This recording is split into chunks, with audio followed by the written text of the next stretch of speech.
Welcome, ladies and gentlemen, boys and girls, children of all ages. I am Sean Anderson, Most Valuable Podcast, and the upcoming segment is from our full Fast Break podcast that we recorded. And if you do want to check out that full podcast, head over to Blog Talk Radio /The Fast Break. You'll be able to find the full podcast over there.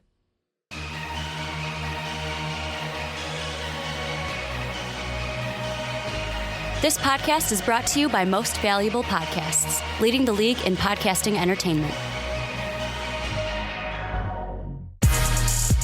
Welcome, ladies and gentlemen, boys and girls, children of all ages. This is a Fast Break Podcast special edition because the draft lottery just happened, and we're going to be doing a draft lottery only mock draft. I'm Sean Anderson, the Most Valuable Podcast. Alongside me is Ricky Widmer. What's up, guys? And Dave Oster. What's up, everybody? As always, we're here. We're going to go through 1 through 14, talking about the lottery and picking 1 through 14. Like we said, why waste any time? Let's get into it. Boston won the lottery, had the highest odds at 25%. Ricky, looking at all of this, we know last time we did a mock draft, you got a lot of hate in the comments for having Lonzo Ball number 1.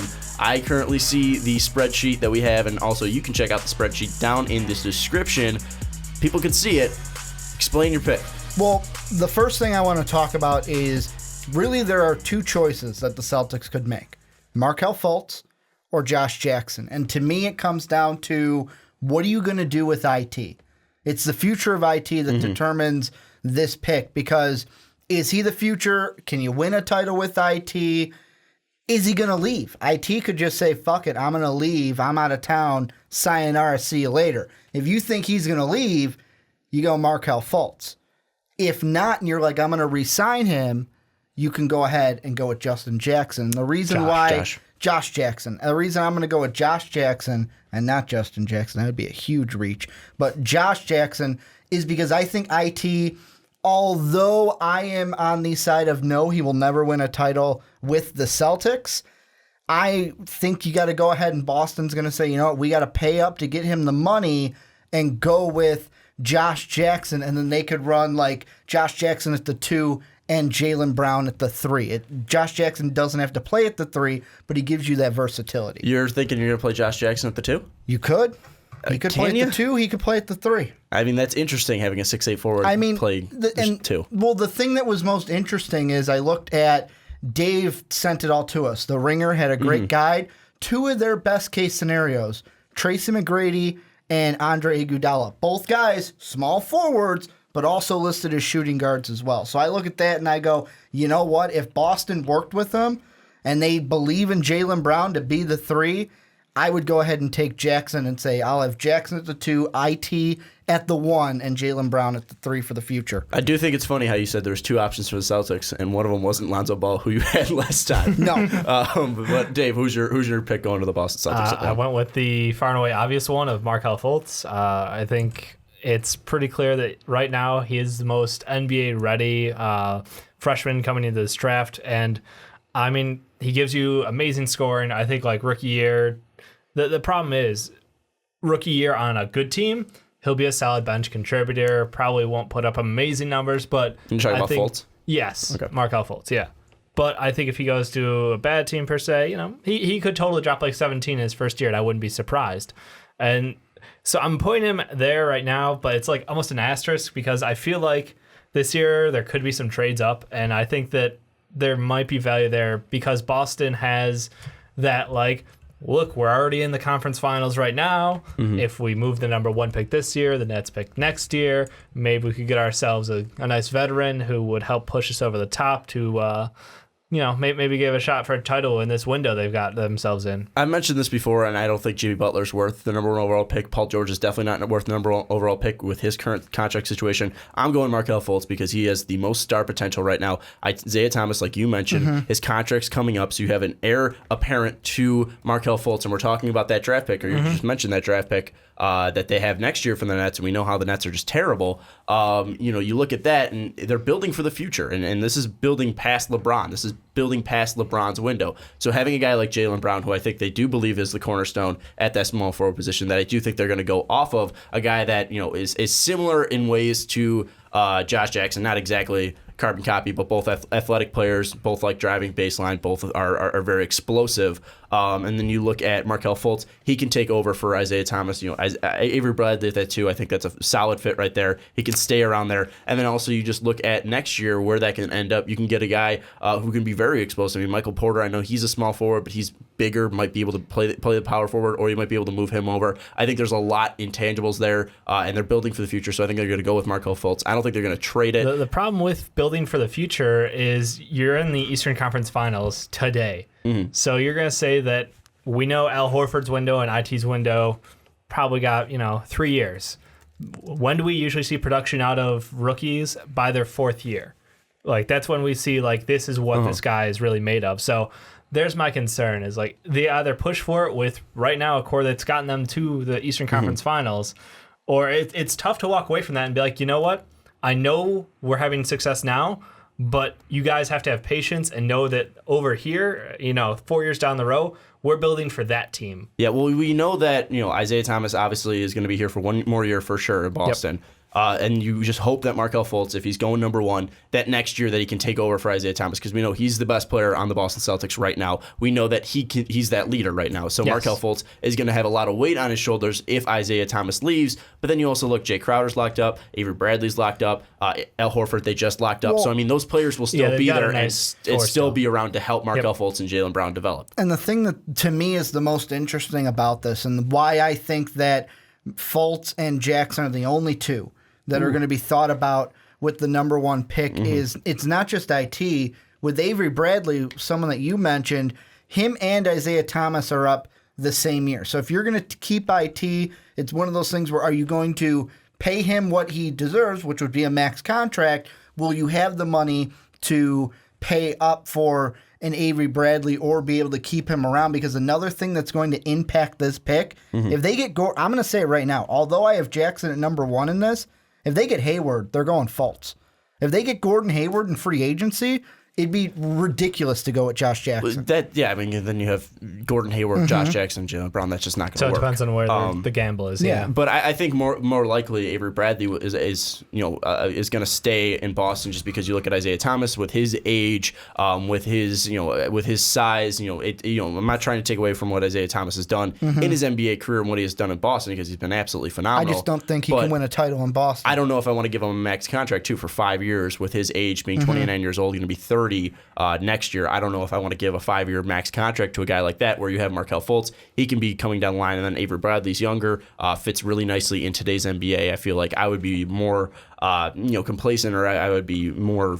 I feel like it'd be safer giving Avery Bradley money like that. Money. So let's move on now to number 2, Los Angeles. I think this one's clear because we all have the same pick. It's a no-brainer. Dave and Ricky, who you got? Yeah, I mean it's Lonzo Ball, and I think it was like as soon as that they made that top 3, I was like, oh, yeah, Lakers are taking Lonzo Ball. Like, there's no question about it. Magic Johnson already has kind of spoken about his thoughts on rookies this year. Especially Lonzo, saying his dad's not that big of a factor. Yeah.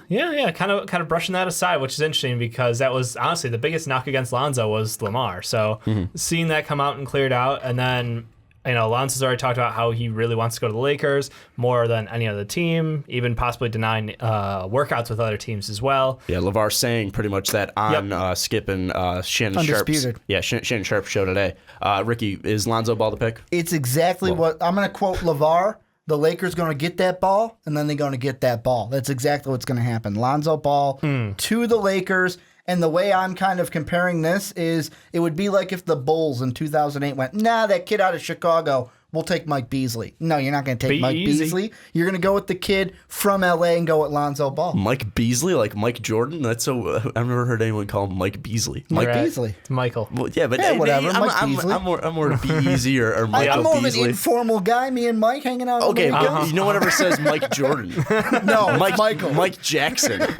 Anyways, I think even Laker fans know we're not going to talk about this too much because we've talked about Lonzo Ball fit before. Yeah. And I mean, obviously, even outside outside the hometown thing, you look at, he's the second best player in my mind, at least in this draft. You also look at how he fits on this team. D'Angelo Russell is a combo guard. He can play that 2 position. Brandon Ingram showed flashes of being able to be a scorer. He's still young, 19 years old, developing into that body. If he can become that scorer, D'Angelo Russell has that scoring ability. Lonzo Ball's facilitating. His ability to be a leader on the floor is exactly what this team needs. And it's a perfect fit for like Luke Walton's system. You know, he came from that Warrior system of spacing and excellent passing. Guess what you get with Lonzo? And transition. And transition game. And you get all 3 of those things with Lonzo Ball. He's not afraid to shoot the 3. He makes his teammates around him better for it. So I think that what we would see with the Lakers pickup of him, I kind of expect everybody else on this team to kind of step it up like half a notch. Like I expect, maybe not to hate their players as much, and maybe they won't underperform as much. And I think one thing too that might play a factor into it is because LeVar Ball does talk, and we know he will talk. He might be making statements saying Lonzo Ball's the best player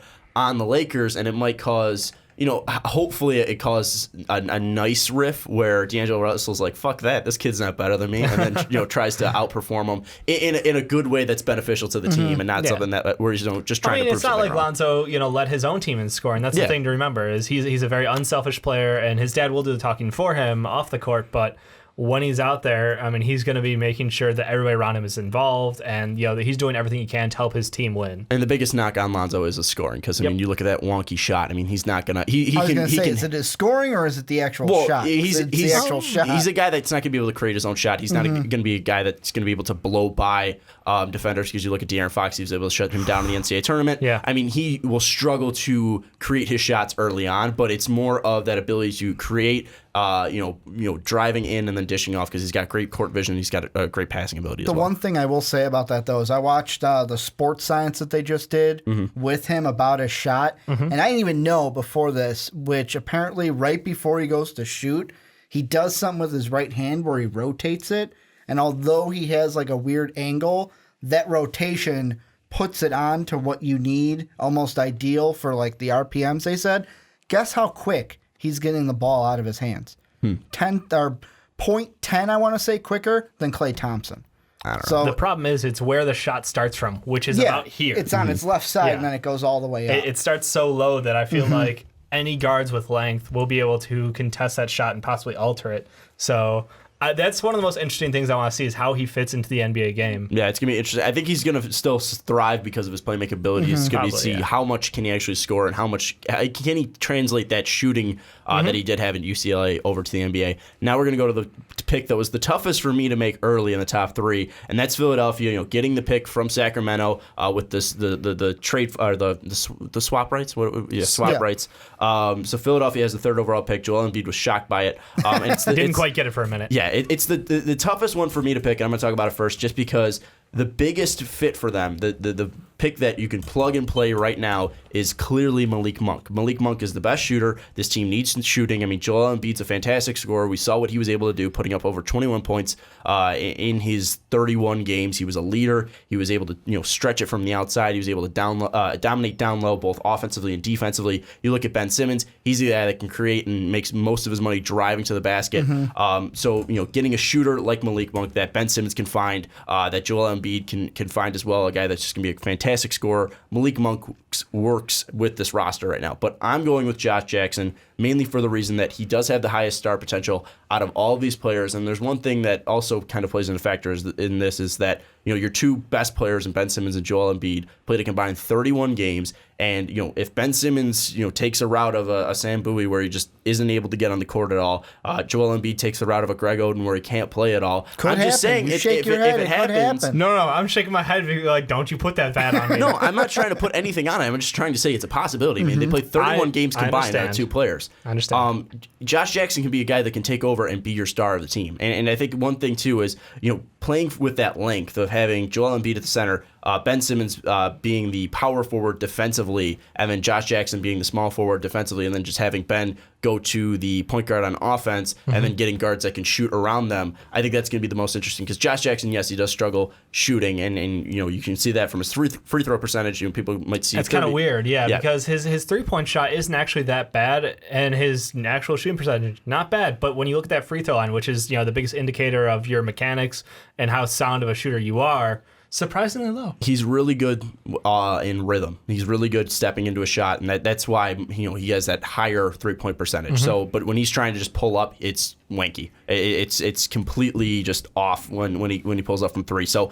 I think the shooting is the biggest worry out of Josh Jackson, but his explosiveness, his defensive ability, his passing as well, I think that's going to be something that the Sixers are going to look at. I think it's going to be too hard for them to pass up a three.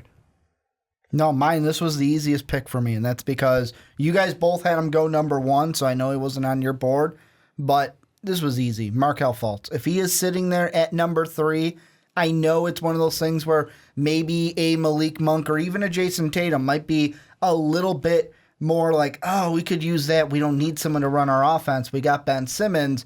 But if Fultz is there, you take him. He can play point guard. He can play defense. And maybe because Ben Simmons ain't going to play every single minute of every game, maybe when Ben Simmons is not out there and the seconds are out there, maybe Markelle Fultz becomes that leader of the second unit. Yeah, if Markelle Fultz is on the board for Philadelphia, I don't think there's any thought of Jason Tatum or your logic is sound. I think you're good Fultz. there. Yeah, without a doubt. Yep. Dave, who you got going to the... I do have Josh Jackson as well, and it was one of those conflicted picks because you're right. Their need is clearly at point guard and shooting guard. They need to stretch out the floor better.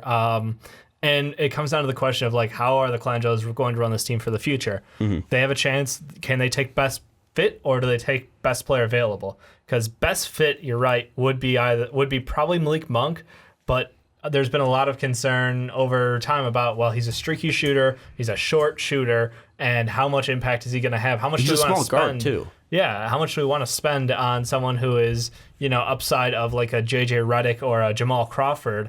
Versus we could get someone who Josh Jackson could translate into a like two-way like all-pro player kind of a thing, and it's that consideration of like I don't know which way they're leaning yet, and I think because of the injury concerns, they're gonna go for the whole shot.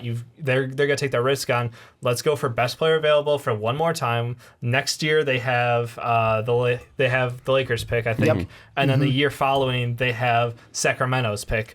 Both unprotected, so it's not like they're going to be on a shortage for picks. I think that this, and combination with the amount of money they have in free agency to spend, will kind of set up their team for the future. And between the three players you had mentioned, between Ben Simmons, Embiid, and Josh Jackson, they will have their answer as far as who's going to be that future of the team. Well, and then also, I think Ben Simmons will be the focal point, even if they draft Josh Jackson. But the thing is, I think that injury concerns. Yeah, of course. But say injuries don't play a factor into it, then you can also go out and, with that cap that you have, get a shooter like JJ Redick. He's going to be a free agent. Kyle Lowry, we talked about it last week. That he's a Philly kid, might fit well into that system. He's a guy that shot 40%, had the best 3-point percentage of his career. Continue to get better as he ages. Yeah, or near his best 3-point percentage as he aged. So I mean, it's something where you look at it and it's just something he has the higher ceiling than Monk. I just see that athleticism. It's too hard to pass up because he's raw and he's looking like the third best, second best player in this draft or third best player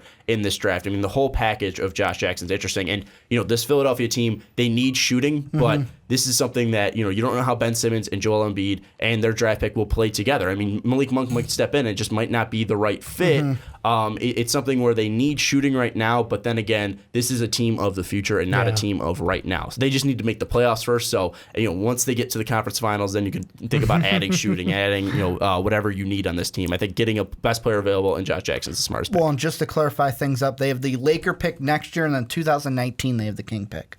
Yeah, so the year 2019 it'll be that King. The year after. Okay. That's the 2017 draft. I thought that Dave said they were both in the 2018 season. Wanted to clarify. Nope. Anyways, let's move on now to the Phoenix Suns and the next pick. And again, resounding, just like the number 2 overall pick, where we all had Lonzo Ball. Ricky, who do you have the Phoenix Suns taking? Well, I'll go by saying this. Who did I have the Suns taking last time?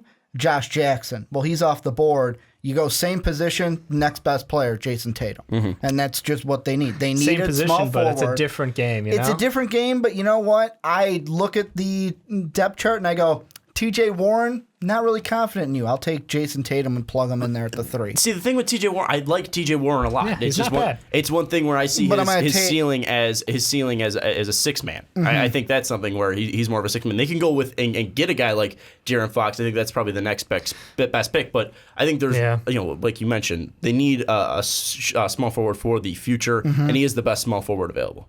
Yeah, well, and that's it. And like the point guard, like that's the pick with me. And I'm almost like Jason Tatum, I'm gonna pick, but then I'm like, do I want to put De'Aaron Fox there? No, they've got Bledsoe, they've got Knight, they've even got Ulis. They're not going to go at Monk because, of course, they got Devin Booker. And I just looked at it and I'm like, I can't have them pass up Jason Tatum. Yeah, and that's I see the idea from the Suns though of our window is with these young kids, and I'm looking at an older point guard in Eric Bledsoe, who, while we do have under contract for a couple more years, 27 years old. Knight, yeah. I mean, they don't line up. So and they're trying to shop Knight too. Yeah, and that's the thing is they're possibly shopping both if they go with a point guard here.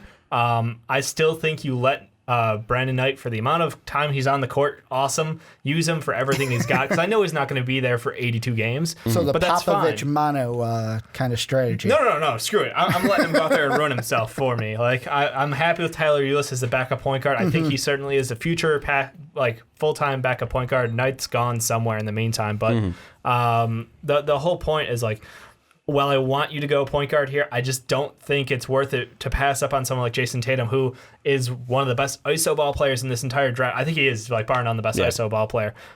He can create his own shot, and he actually has pretty good handles while working the ball inside, and he keeps his eyes open looking out. He's not one of those guys who is like, he's not ISO Joe. He's not going to go and ignore 4 other guys on the court and just take the ball himself. He's still looking for, if there's a better option available, I'm gonna make the pass out. You know. Well, the one thing he's not as as nice of a playmaker as Josh Jackson is, and that's the reason why Josh Jackson is rated above him. Also, not as good of a passer as Josh Jackson. But you talk about him in ISO, he's something where you watch Jason Tatum, and he's not something as explosive as Jackson, but there's something to his game where it's very smooth and it's very silky. It's something where pairing that with a guy who's very raw and very explosive, and a Marquise Chris, Devin Booker can be very explosive as well. I think pairing that can slow down the game, slow down the tempo, which might work well.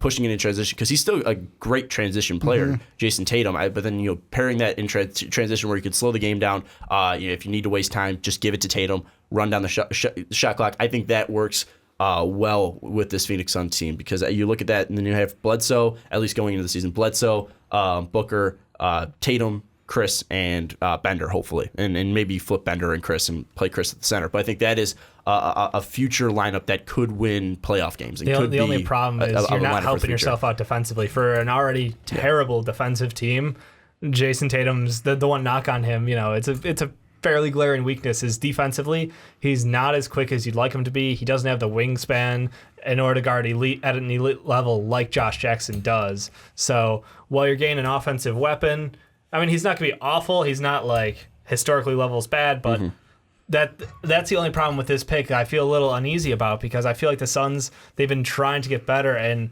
offensively they're already pretty good. Defensively, then do you go with a Jonathan Isaac? Well, I was going to say more De'Aaron Fox, because De'Aaron Fox is a great defender at that point guard position. If we're talking about point guard, I would say the two at least options there for the Suns are Josh Jackson, like we have, Jason Tatum. Sorry, the reason why I threw out Isaac was similar position, could play the 3 just like Tatum. Right, and he's more the defensive one, where Tatum's more offense. Yeah, I guess it depends a lot on the timeline of the team, though, and if they're comfortable with letting Bledsoe stay out throughout the rest of his contract, then I might be inclined to go that route. But a defensive point guard would be awesome, and especially one with the speed and toughness of De'Aaron Fox. And if he could find that mid-range shot, it'd be so money. And now we're going to move on to De'Aaron Fox, because the next pick is Sacramento. They flipped it with the 76ers. De'Aaron Fox is my pick for Sacramento, picking at number 5. I have De'Aaron Fox going to Sacramento, and we all have De'Aaron Fox going to Sacramento, just like Jason Tatum. They need point guard. It's like they almost need a point guard, and it's a perfect fit for them as well, because you look at De'Aaron Fox, the biggest thing with him is his speed, his ability to create plays, and you look at that, pairing that with a guy like Buddy Hield, who's a deadly shooter, shooting 43% when he came over to the Sacramento Kings, pairing that with the young core that they have of Willie Cauley-Stein, Papagiannis, that's why I'm wearing the hat.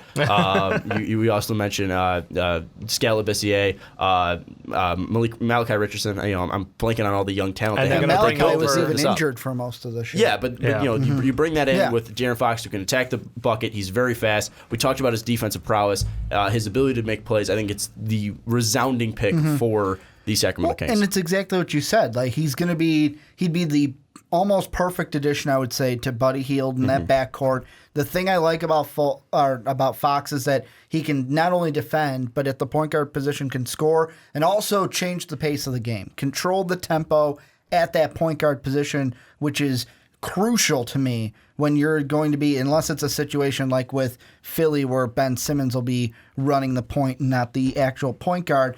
But the one thing that Fox will need to do if he goes to the Kings, if he can just develop a finish at the rim and the ability to maybe give the ball up more willingly, because that's one thing that he hasn't been able to do, is be more willing to give the ball up at times when he needs to.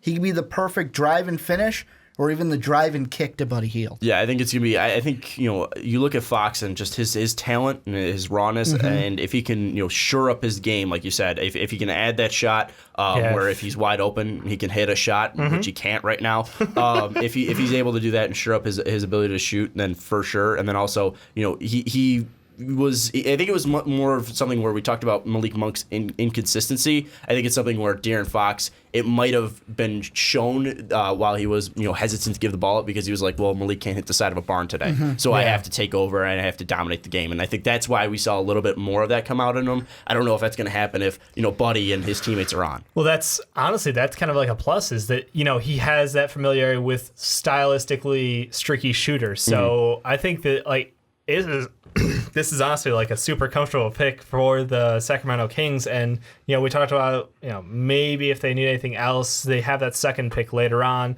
so they can take best fit there. But biggest glaring need has been point guard. And I think we watched last season, with the emergence of Buddy out there, if you feed him the ball, I have confidence in him. If you are happy down low with Skal, then point guard, far and away. I understand that you're that Rudy Gay, free agent, but possibly having a Bogdan coming over, he obviously can step coming in as long as he is pretty much guaranteed minutes. That's his big concern. I think he's going to sign this year with them and come over. So I think that's you're switching him over for Rudy Gay. Obviously going to be a notch down, but still, you're comfortable across the board. Well, and it's something too where we'll get later back to the 10th pick that the Sacramento Kings have. But there are, if they don't feel comfortable with Bogdan, who came over from the Suns, I believe, in that trade for Marquise Chris and Dragon Bender to move up. Looking at that for Sacramento, I mean, you still have OG, you still have players that can fit that small forward position. We'll get to that a little bit later. But De'Aaron Fox, I think it's the smart pick. They're going to definitely go point guard. If they do have to go point guard, that's not De'Aaron Fox. They are thinking that there's obviously Frank and there's Dennis Smith. Which one out of those? Why not have your pick of the litter? Well, I was saying, which one of those two, Dennis Smith or Frank, would you think fits best for the Kings? For the Kings, I would. That's not De'Aaron Fox, because obviously we think De'Aaron Fox is the best fit. I'd maybe lean towards Dennis Smith, because the thing with Frank is I look at him, defense and passing. But the thing that I don't really see with him is that same ability to drive and then kick. Dennis Smith is that player where kind of similar issues to a De'Aaron Fox. Needs to kind of polish his finish at the rim, because sometimes he's not the most creative when it comes to those finishes, and needs to learn when to kick, when to not kick. And he would be the more similar thing to De'Aaron Fox, and pair that with Buddy Hield. Oh, wait, you're sitting there for me? Up, there's the ball, 3 in. And now we're going to move on to the 6th pick, the Orlando Magic. Hardest pick to make. And looking at this, hardest. I don't think this was the hardest pick to make, because we did a topic on the Orlando Magic that they need a star. Hardest pick for me. It's written in the stars who they need to pick, Dave. And you are on the same page as me. We'll get to you, Ricky. We'll build up that tension as the hardest pick. Hardest pick for me. I think it was very easy for you and I to pick this. Yeah. The hardest ones for me were Philadelphia at that 3, and then I think it was Sacramento, Charlotte, and Detroit and Denver. Those after that. The lottery is a little rough. Why is this pick so clear for the Orlando Magic? because it's what they suck at the most, he can give you. It's just outright. Malik Monk is a scorer. I'm sorry. Like, we joke around about the 10 starters, 11 starters on this Orlando Magic team. It doesn't matter because not a single one of them is your number one scorer. No one out there is reliable. And even Malik Monk, not always most reliable, but you know what? When he shows up in heaps. And honestly, you have to just admit Mario Hezonja is a bust and move on. Don't let that hang over you. Don't feel like you can't go back to that well again for another aggressive shooter just because you whiffed on it, recently. It's let's move forward. Let's get the guy who has like potential scoring star written all over him, someone who can energize this team moving forward and really help stretch out the floor because with their interesting lineups, I think that they really, really need some help as far as spacing is concerned, and he can give them that. Yeah, I mean, you look at the way that Orlando's kind of set up right now. You have Elfrid Payton, who I'm iffy on, but then if you're pairing him with a guy like Malik Monk, I mean, Payton will get the ball to him, and Payton will be able to get him open shots and open looks. You look at Evan Fournier; he's not a bad shooter from outside. I mean, his percentages went down, but he also was playing on a worse team. He was just playing on a team that didn't have that much spacing. He's a guy that could hit shots for you. That's going to open up Vucevic down low. That's going to open up Aaron Gordon to drive to the basket. I think it's just going to open up this team and open up this offense that felt very stagnant when you're watching them, and it really didn't open up until the latter half of the season when Elfrid Payton was getting more comfortable. But if you're going to make Payton more comfortable with getting a shooter, getting a scorer that he can rely on, I think that's the easiest pick for them to make because we were talking about they need a star, they need a guy to take over this team, and I look at what Malik Monk brings, and yes, he's a smaller guard, he's a smaller player, looking at two guards, and he's not a point guard per se, but you look at the whole package, he's not going to be a defensive stud there, but offensively, he is the best scorer, I think, in this draft. And maybe him and Fultz are up there, but you look at when he is on, it's scary how good he is. So looking at Malik Monk, it's clear to Dave and I. Why was it so hard for you, Ricky? Well, for me, there were kind of three positions they could go with.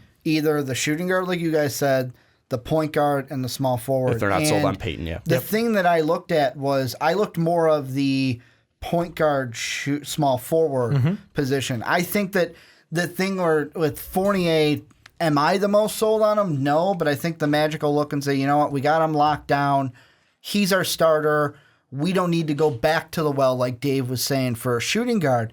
And with that being said, I looked at it and said, who do I trust more, Elfrid Payton or Terrence Ross? And I wrote it right here on my notes. However, Payton greater than Ross, and that's why I had him go with Jonathan Isaac, because one of the big things we talked about when Vogel got the job was how he's going to bring some defense to this Orlando Magic. Why not get a small forward who can also play the 2 and the 4 if you need to, although he's primarily a 3 on the court. 3 and D player, he's going to bring you that defense and that versatility to play the 2 even if you need it. The 2? He could play the 2 or the 4, although he can defend the 2. Okay, a 3. I don't know if you're going to put a 6'11" forward at the 2 spot. I think that's very interesting.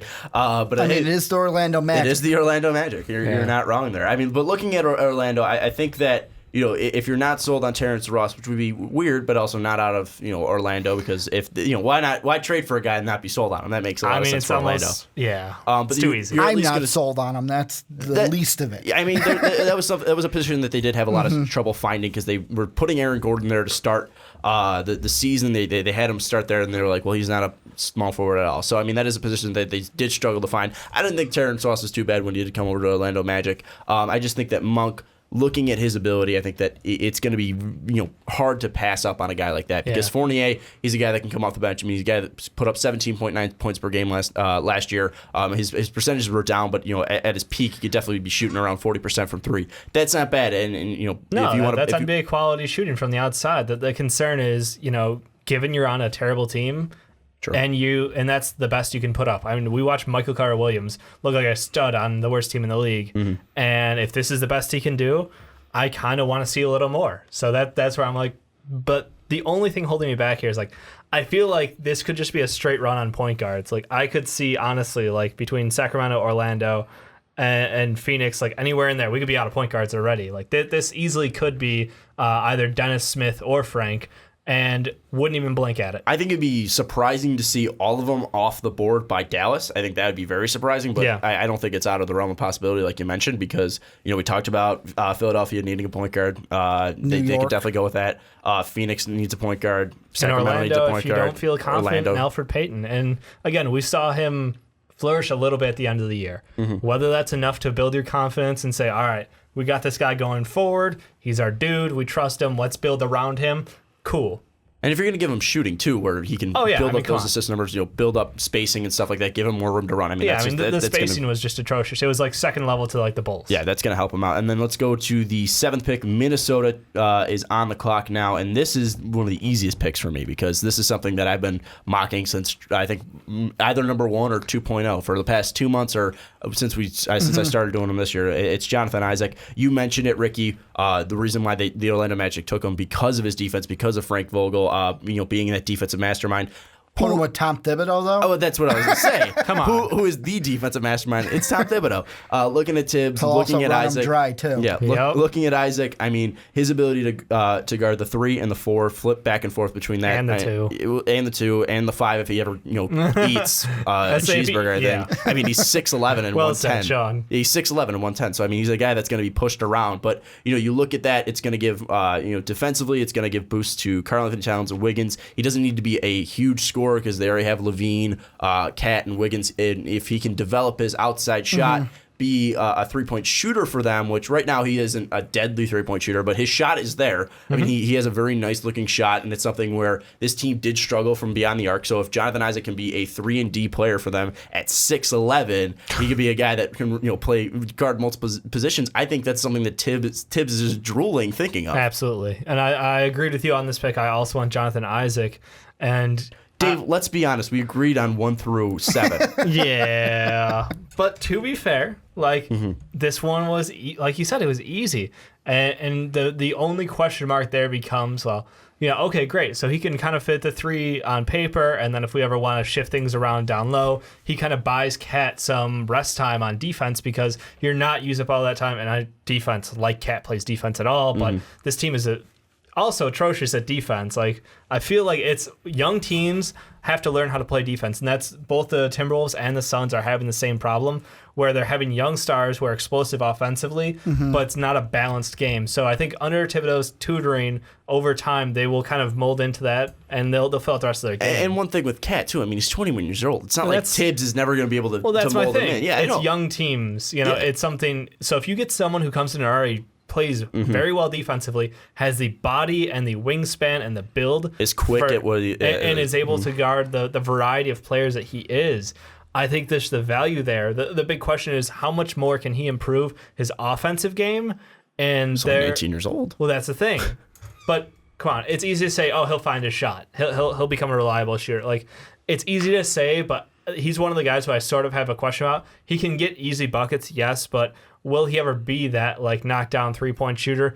I don't think so. I think he's going to cap out at a 36% 3-point shooter, and that's just what he is. It's going to be interesting to see how he develops. But I mean, looking at that setup that they would have, it'd be Ricky Rubio for the time being, which I don't know how long that's going to stay for. Yep. You're going to have Zach LaVine, who's coming off that ACL injury. Then Wiggins at the 3, then Isaac at the 4, and Cat at the 5. I mean, that's a scary team. I mean, I know NBA r/NBA on Reddit. The whole joke is that the spooky T-Wolves are coming out. I think that's a spooky lineup right there. But Ricky, you differ from Dave and I here. You have a different pick because Isaac just went. Yep. So why is Malik Monk the fit for Minnesota? Well, the one thing I want to say before that is something that Dave touched on is with defense. We're seeing it right now in the playoffs, especially in the Western Conference Finals.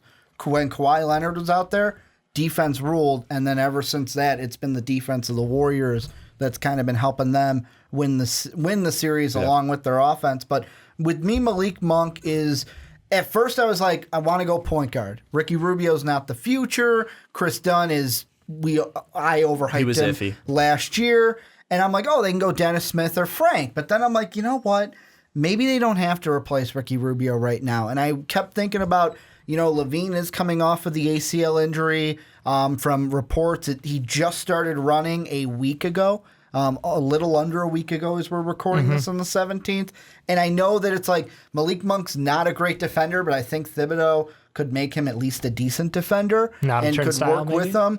And you guys already hit on the shooting with the Orlando pick, adding that at the 2. And even if Levine then comes back and just becomes a 6-man because of the injury, then it's like, okay, we have Monk as the starter. Levine can still contribute to this team because you don't know how Levine's going to come back from the ACL injury. Or if you're not sold on Levine, then you could always just trade him and try to get a point guard to fill in for that Ricky Rubio. So, I mean, that's something that will give you more options if you're not fully sold on Zach Levine. Or they could have Monk grow into that point guard role in time. It would be interesting. It could happen. I don't know about that, but it would be interesting. Yeah. It'd be the only problem that I think I see with just Malik Monk on the Timberwolves is that he is a natural scorer, and you have two other natural scorers there with Karl-Anthony Towns and Anthony Wiggins. So I think that, you know, point guard. I mean, he's got the body. I mean, he's not a 2 with his size. So I mean, maybe if he's able to develop those handles. I mean, he's got nice handles, but it's really more, can he be a point guard? Turnover ratio that concerns me really. And it's something if he can develop in kind of mature and understand decision making, then maybe he can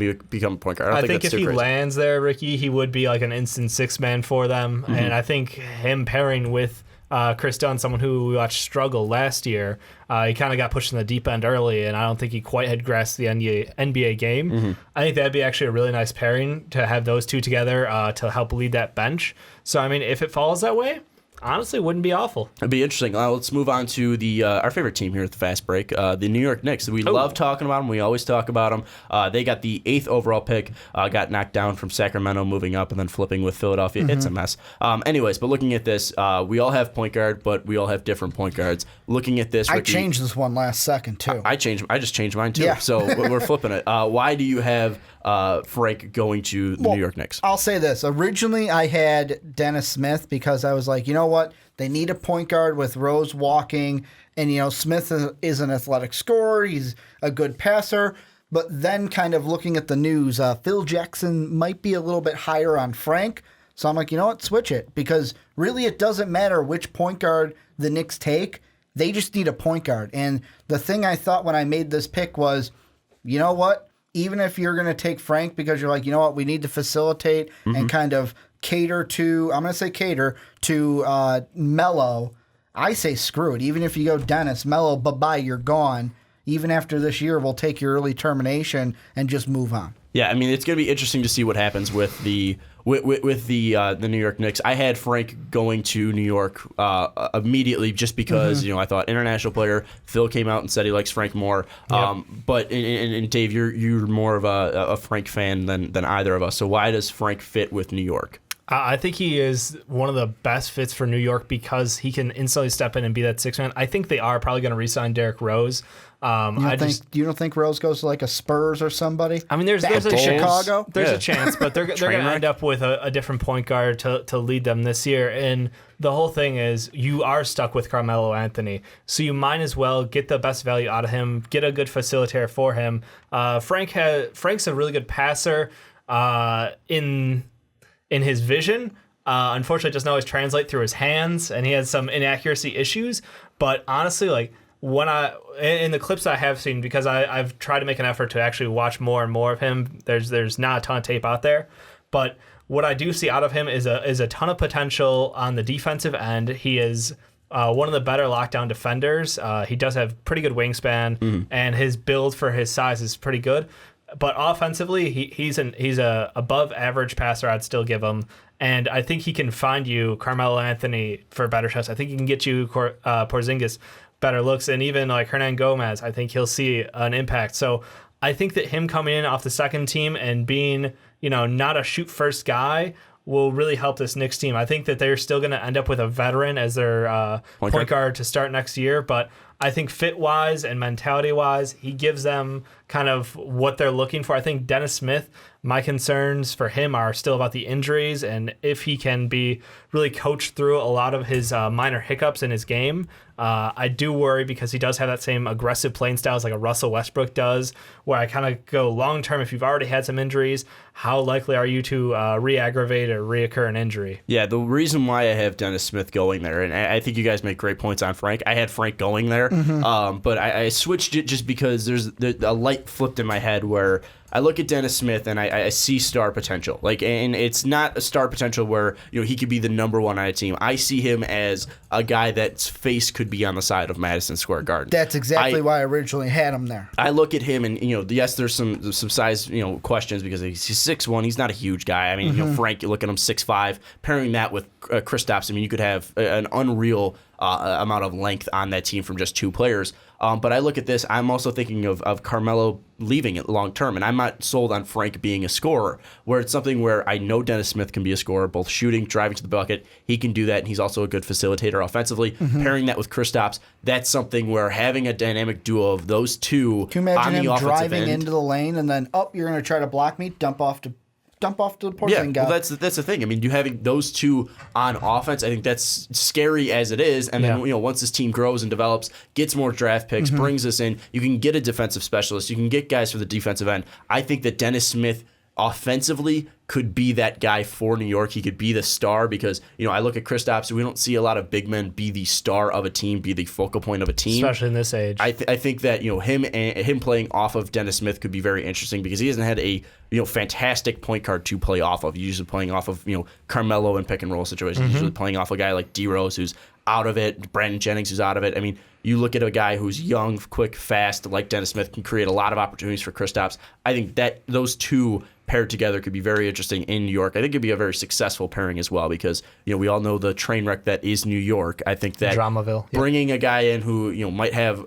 questions about his personality because he kind of quit on his team in the latter half of the season could be something that's very concerning, especially with the head of it being Phil Jackson, not the best motivator, but he's someone who did manage a lot of personalities and Shaq, Kobe, Phil Michael. can just toss up the hands and be like, listen to me, and I can take you somewhere. Well, he hasn't been able to do it with Melo, but we'll see if he's able to do it with Dennis Smith. Do it while he's young. And I know it was a different era, but think about when the Knicks were good even in the 90s. What did they have? A big guy in Patrick Ewing and a good guard in Starks. I think Dennis Smith could be way better than John Starks. Well, way better than John Let's Starks. move on to the 9th pick now in Dallas and Dallas Mavericks. And I like that we're not seeing Dirk 2.0 on any of these picks because a lot of people are mocking. Well, you don't like the Dirk 2.0? A lot of people are mocking Lauri Markkanen because he's a 7-footer who could shoot threes. So that means he's Dirk.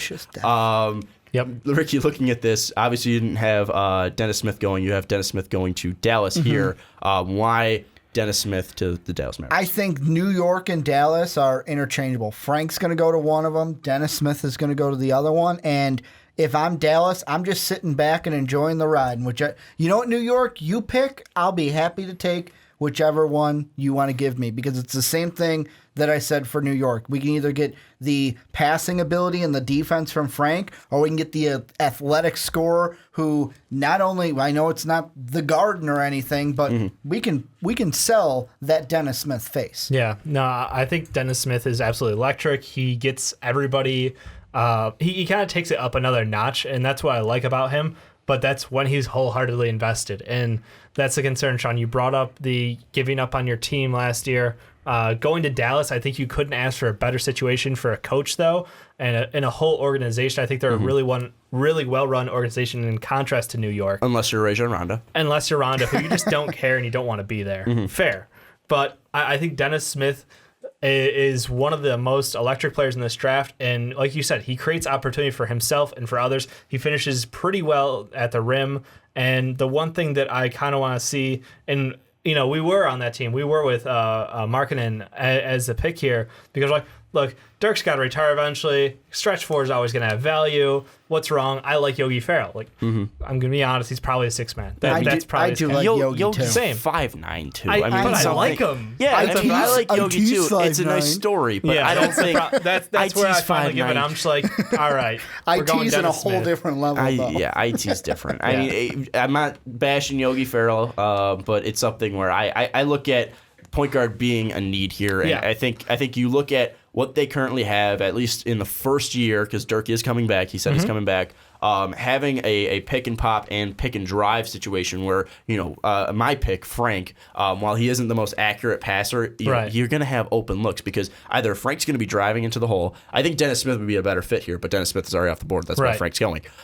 Frank could be driving and dish it back out to Dirk, or he can pair it with Nerlens, or he can dish it off to Harrison Barnes. I was going to say, Harrison Barnes, who stepped up huge. Or Wesley Matthews is over there, too. I look at that, and that's a scary 5 right there. And I think either point guard is a scary 5. I think that Dennis Smith is probably the better guard fit for Dallas. I think that Frank's a better guard fit for New York. I just think that Dennis Smith's star ability is going to win over New York. But looking at it, I mean, they definitely need a guard because Yogi, I mean, we can talk about him all day. It's like TJ McConnell for the 76ers. Well, we like the guy, realistically, me and Ish Smith. I like him. He's a 6th man. Yeah. He brings energy. Great.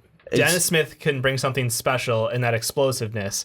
And I think that is a ton of value for this team. And it's something, too, where I would say that, Dennis Smith might be going behind Frank because of the ACL injuries that you mentioned. Because he tore his ACL in high school. It didn't look like he hampered him at all at NC State. Not too bad, no. But then you worry about that long term with his explosiveness, with his ability to drive. That's something I worry about there. But overall, I think that it's pretty fair that we're going to say that the good point guards, the star point guards, are going to be off the board. We are out of point guards after Dallas, yeah. All right, let's now move on to Sacramento, the second appearance of Sacramento here, the last top 10 pick we have here. We've got some diversity. We have 3 different players going here. And I think it's the first time this has ever happened. I think so, too, at least in this mock draft.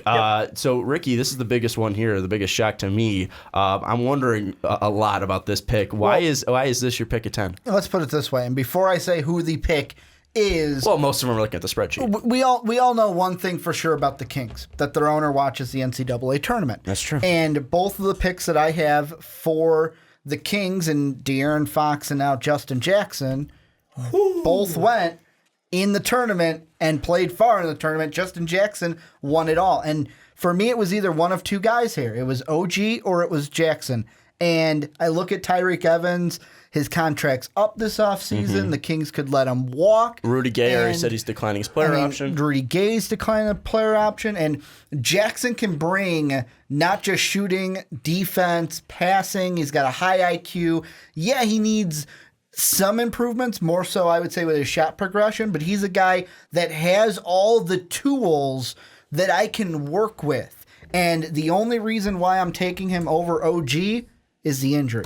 He is more of a proven commodity. I look at that injury and I go, nah, I'll take this guy who I think I can mold, especially with Coach Yeager. We still have no idea how severe that OG Anunoby injury is. Until I hear otherwise, I will shy away from it. It's not a bad reason to stray away from OG. I just question Justin Jackson. I've been questioning Justin Jackson. High riser from overrated to he's my most overrated player. So that's the only reason why I'm saying another thing that kind of played into this was we got a lot of comments last time of like, why have the Kings going with another big? We don't need another big. And I looked at the roster and said, you can pass on a big and still be okay. Well, can I explain why they're taking this big that I have? I haven't taken Lauri Markkanen. Because both of you have bigs. I haven't taken Lauri Markkanen from Arizona, and the reason I have them taking Lauri is because of his ability to shoot from 3, and it's something where you look at the 3 guards they currently have. They have Scale Labissiere, who, while he does have a nice shot, he does have a shot that could develop into a 3-point shot. Only took 8 threes last year.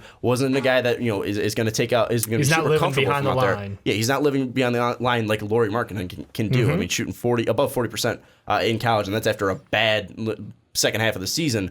So looking at Scale, he's a guy that can shoot from mid-range. He's a guy that can stay in that mid-range area. You look at Willie Cauley-Stein, a defensive specialist who can be very explosive on the offensive end, attacking the basket and playing around the basket. And then you look at Georgios Papagiannis. Hardest Papa name John's. Papa John's. You got the hat on. Papa John's. Not a sponsor. But he's more of a traditional center. He can stretch it out a little bit, but I don't want Papagiannis, stretching out so far. So he's more of a traditional center. You can have 4 bigs that fit well together. You can have a situation where you have Lauri stretch it out and have Papagiannis dominate inside. You can have a thing where Scale can dominate the mid range and dump it into Willie Cauley-Stein or Georgios Papagiannis. You also talk about Laurie and pairing that with Scale, two guys that can kind of play off of what we talked about in Dallas, where one can drive to the bucket and one can step out and pick and pop. So I look at that, it gives you a lot of different diversity, especially with a player in De'Aaron Fox that you just drafted, a guy that can create, that's going to give open shot looks to Lauri Markkanen, that's going to give open shot looks to Buddy Hield. And then, hey, if you have that one more pass where Buddy just dishes it to Lauri in the corner, or Buddy dishes it out to the top of the key to Lauri, he can have a wide open shot. And it's something where you're going to put him in the best situation to thrive. I don't know how sold you are on Georgios Papagiannis. I don't know how sold you are on Willie Cauley-Stein staying around. I don't know how sold you are on Scala Bissier staying around. Having a player with in Laurie and pairing that with Buddy Hield and De'Aaron Fox, I think those three can be something special, and I think those three could work very well together. But you have a different big. Why is it Zach Collins? It's Zach Collins because I maybe don't have as much faith in Papa John's, and maybe I think that bringing Zach Collins in to kind of share time between the 4 and the 5 for the Kings. What he brings is a really solid offensive player who can still get boards, and honestly, I think he's the most solid center in this draft for me. Like he's my number one center, and I have a lot of faith in him developing his game because what he gives you, and unfortunately short bursts because he does have the knock of that mental maturity. He is a little easily frustrated and does get in foul trouble. But on the other hand, when he's in the game, he's a high impact player. He can absolutely destroy teams defensively. Like he's got a great arm. He has a great arm for, I want to say eye for where his arm should be. Like he just finds himself around the ball and naturally able to get a hand on it. So I think defensively he kind of helps cover up for Scal. So if you want to timeshare him and Willie Cauley-Stein, I think he fits well as a backup there. But at the same time, I wouldn't feel bad if putting him at the 4 because he does have enough quickness to guard 4s, and he can take open shots when he needs to. Well, I think the hilarious thing, just looking at his shot chart, because the Ringer, that's my favorite thing about their draft profiles, that the shot charts, you look at what he did shooting-wise, he took 175 field goals inside, like around the hoop, and then you look at mid-range, 5 from inside the paint and beyond. So that's I'm trying to do math in my head, which is a terrible idea. 16 inside the arc, but not inside the circle. Yeah. And then so he took 16 shots from mid range, and then he took 16 shots alone for the top of the key from 3. So it's something where he is literally if you ever seen the John Boy's Pretty Good or whatever, it's like, what if we ever erased from the 3-point line? It's pretty much what happens. Is there's the same amount of most 95% 3 feet. 95% of the shots happen within 3 feet or beyond the 3-point line, which is just crazy. So Zach Collins is pretty much the embodiment of an NBA player. It's another big. Like Sacramento going to take bigs. It's what they do. I think the fit that I would like there is OG Anunoby, but it's the injury that worries me because with Rudy Gay, Tyreek Evans leaving or possibly leaving for both of them, I think plugging in a guy at that small forward position like OG could be really nice because he brings defense and he brings shooting. But then again, I'm not sold on that injury, and bringing Laurie can stretch out the floor. The other thing that scares me about OG, and it's from that Ringer draft guide, for their like player comp or like this is like what he could be in the best case scenario. I saw Kawhi Leonard and I was like, ugh, that makes me a little nervous. That's like comparing people to like Steph Curry, LeBron James, especially when you're talking about somebody who their big part of their game is defense. Right. I think you phrased it wrong because it's like, oh no, he's gonna be Kawhi Leonard. That's awful. No. That's a high praise. Look, the thing is if he doesn't hit that, he's at bust. A base level. I don't know. I don't think anyone's thinking he's gonna be. No one thinks he's the next Kawhi Leonard. They're saying when they're coming out of college, the best case scenario. When he's coming out of college, what did Kawhi have? Defense and the ability to take it to the hoop, and that's pretty much the same game that OG's playing with. Let's clear it up because we don't want Kevin O'Connell coming after us. Their best case scenario was Shane Battier, Trevor Ariza, and Alfred Camino. They said he could draw comparisons to Kawhi. That scares me. Shane Battier doesn't scare me that much. That's fine.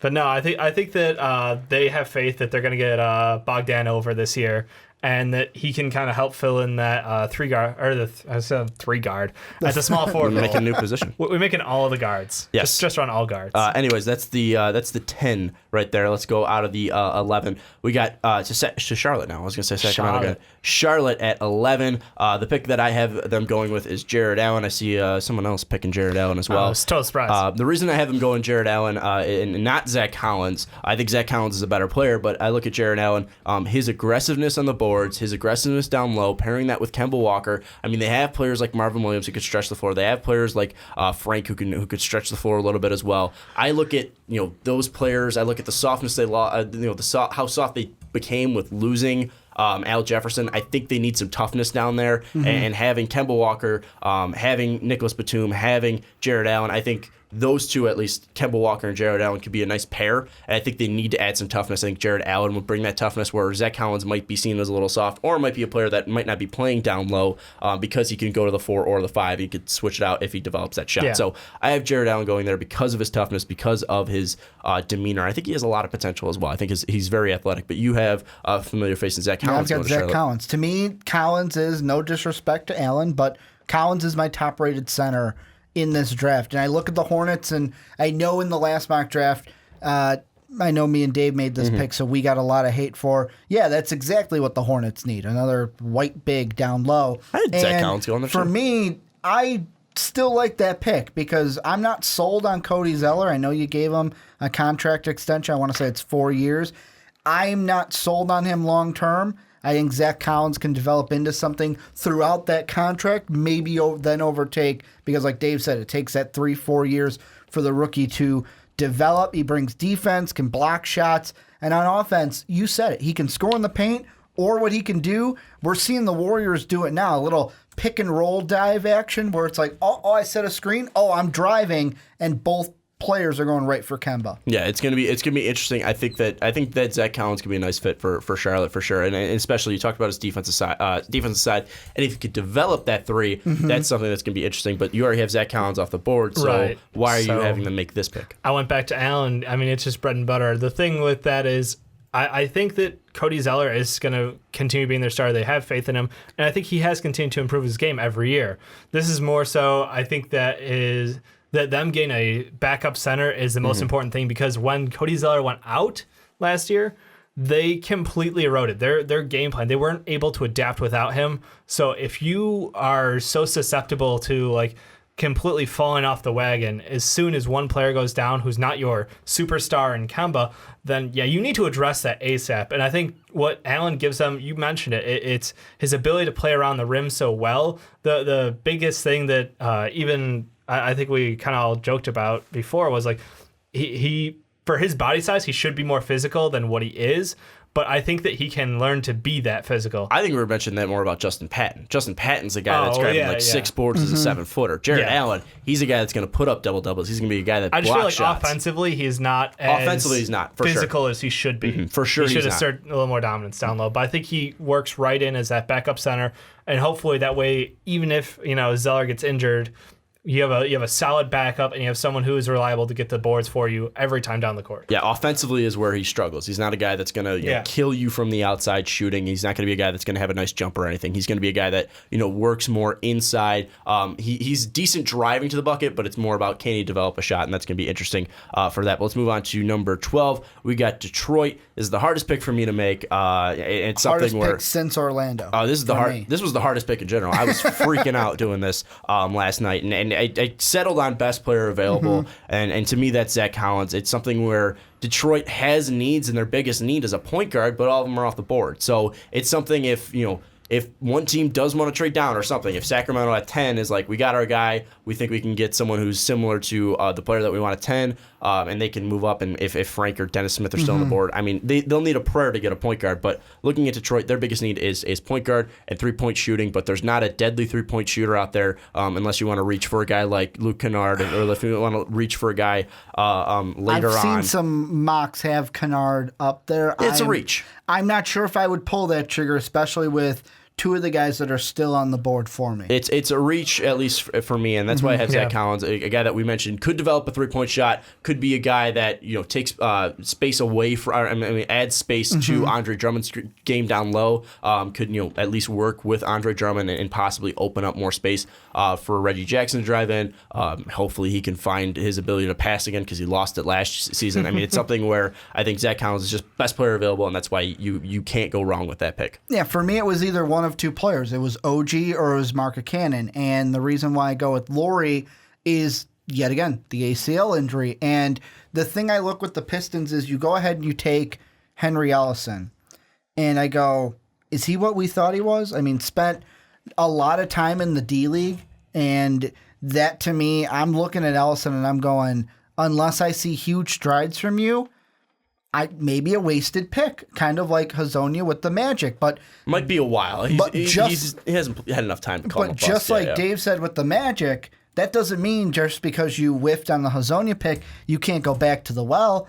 I'm looking at the same thing here. Perimeter shooter at the 4, and he needs to work on his defense, but this is yet again where the coach comes into it, kind of like with my Minnesota pick. I think Stan Van's up for the challenge. If there's any coach that can work with him on his defense besides like a Thibodeau or who's like a defensive mastermind, I think Stan Van can sit there and work with Lauri Markkanen to work on that defense so he becomes at least a decent defender out there, so you're not like, oh dear God, why is he out there? And Dave, you still have Laurie on your board yet. You're not putting him. I'm going to continue to wave Detroit. I'm going to continue to wave at Laurie as I go past him. So we'll wait until while you're skipping over Laurie until that pick arises. I'm going with Donovan Mitchell. I think he's one of the highest risers out of the last couple weeks, probably, especially the combine. Great performance at the combine, and honestly, I like what he's done to develop his game.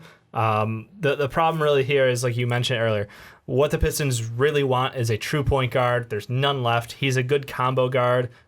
He doesn't have amazing size one way or the other. He's like 6'3", but what he does give you is an excellent scorer with good enough vision, good enough passing ability, but defensively a lockdown player. So I really like, he kind of brings the whole package for me. He's not phenomenal at one thing, but he's a very well-rounded player who gives you that little bit extra on top for defense. Yeah, and I put this out on r/NBA_draft, and I put my mock draft out there and just kind of got some feedback from people. And one of them said, I hope Detroit doesn't take Collins. I'd rather gamble on Donovan Mitchell. And someone cleared that up as saying, Mitchell brings defense. He brings three-point shooting.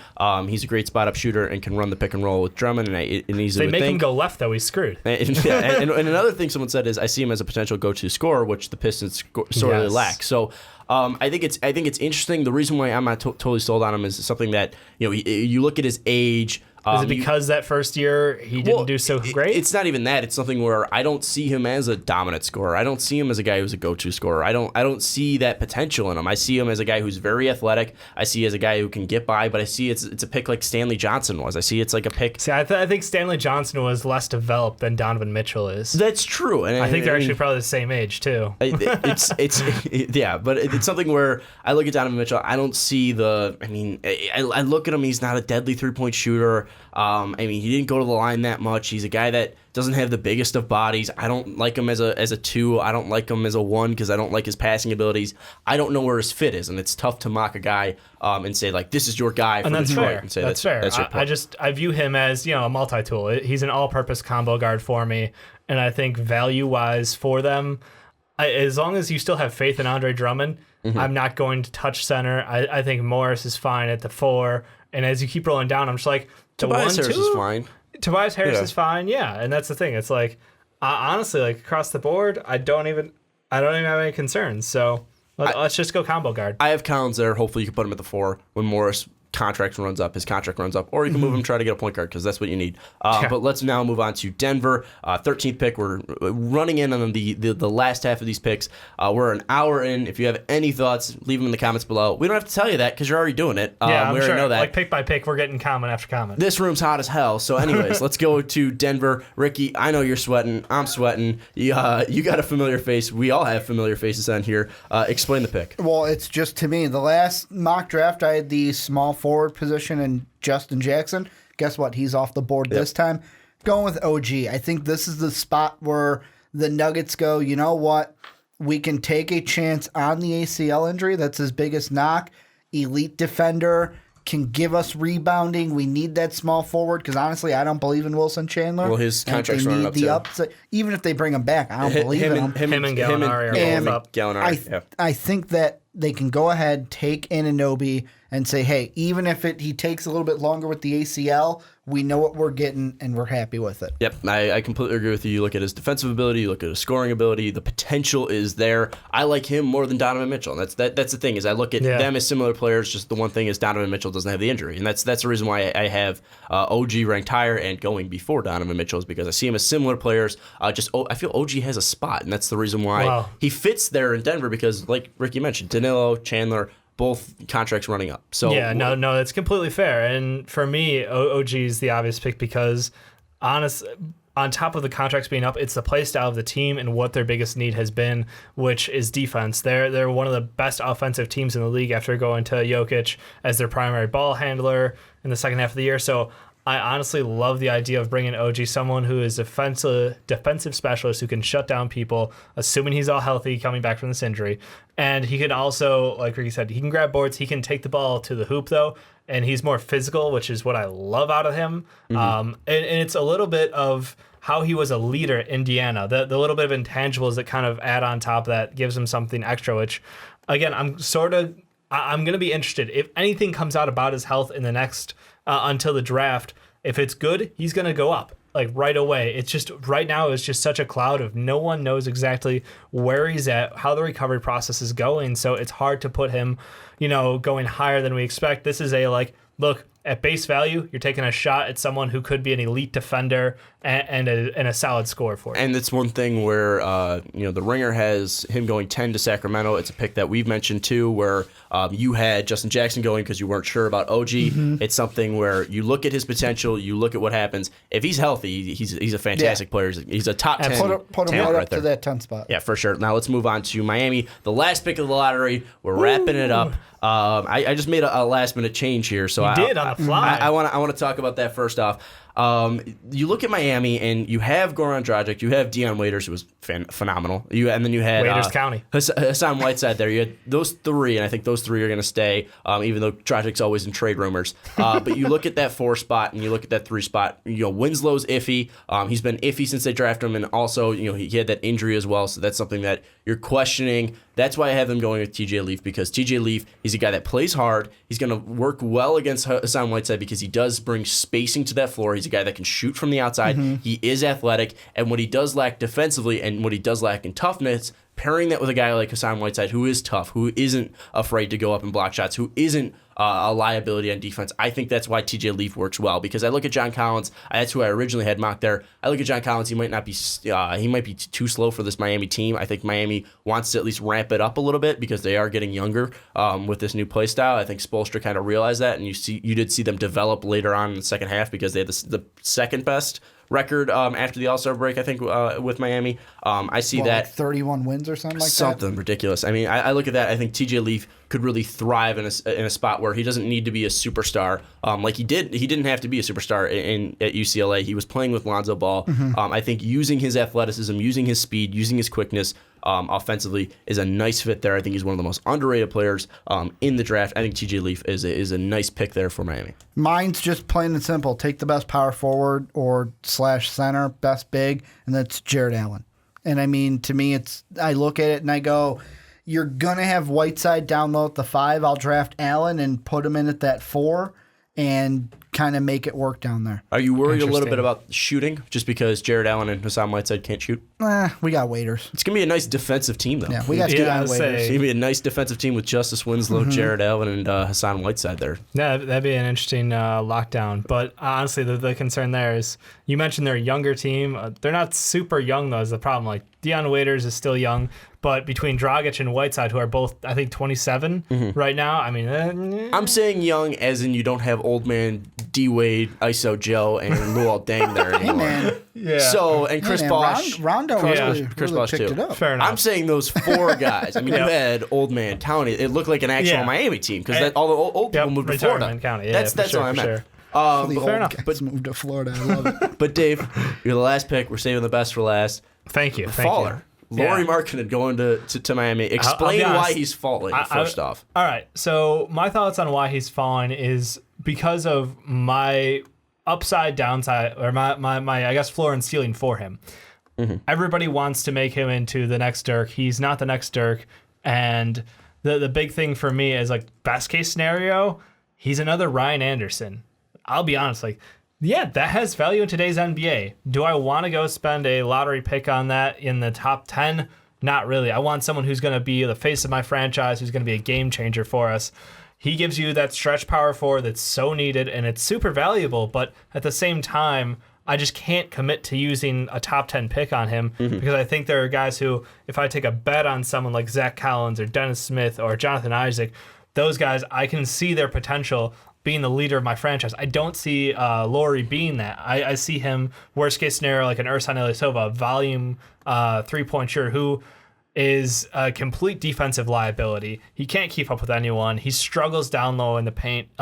His body is not, well, he is the height. He doesn't have the muscle mass yet for his size. So he is, I want to say, do you remember like that horrible picture of like Marc Gasol during like his tryouts for the NBA Combine? Yeah. Like, he was super fat back then. Exactly. That's what I'm saying. Like, Laurie's not that fat, but it's just out of shape. Not what I would expect out of him. So honestly, my big thing is I just don't see the best possible upside potential for him. So I'm going with Miami. There's still an awesome value there to get someone who can stretch the floor, like you said, because Whiteside is such a dominant guy down low, and you have guys who can shoot from the outside already. So he gives you a great score from the outside as long as you let him play his game, because he clearly struggled when he was being forced by Arizona to play inside and try to become a post presence. Yeah, I think looking at this, you look at Laurie. Would you say that he's going early in your mock draft because of his potential, or are you still sold on his offensive ability? It's entire offensive ability. I have him with a very low ceiling compared to a lot of other people. Very interesting, because I mean, Laurie is someone who you see. I was so high on him to start the year too. I mean, he had a really bad second half. It's something where he also didn't look good. I know it's just one game, but that last game they had against, I think it was bad Gonzaga, lasting impression. Me and you were watching it in between watching Impractical Jokers, but it was every time out. Horrible shows. Every time out, we would go and watch it. But you just looked at it, and it's like, I don't know if it was him not working with Lonzo Chur in that game, but he just looked like a lost puppy out there. I don't know. I don't know why you guys are watching Impractical Jokers. I think that's the biggest thing. I'm ashamed to be on a podcast with you guys now. That's a great place to end it. Anyways, tell us who you think about 1 through 14. As the camera shuts off, look at that. Boom. Camera shuts off, but we're going to roll through it. It's just the outro. It's cool. Right now, just want to mention Cavs are up 61-39 at halftime. People are saying, oh, you said Cavs in 5. Just like I said in a tweet yesterday, man, I can't wait for hashtag Dub Nation versus hashtag Defend the Land. Cavs are the best team in the NBA, so who cares? Tell us your picks for this mock draft, for this lottery, down in the comments below. If you're listening on YouTube, don't forget to like and hit the subscribe button. If you're listening on Blog Talk Radio, thank you so much. Thank you for the download. We appreciate it. But for Dave Oster, Ricky Widmer, I'm Sean Anderson, and we'll see you next time. Thank you. Oh, shit. It's just one of our videos scared me a little bit. Don't forget to check out that one. And also don't forget to check out patreon.com/mostvaluablepodcast. But thank you so much for watching. We'll see you next time.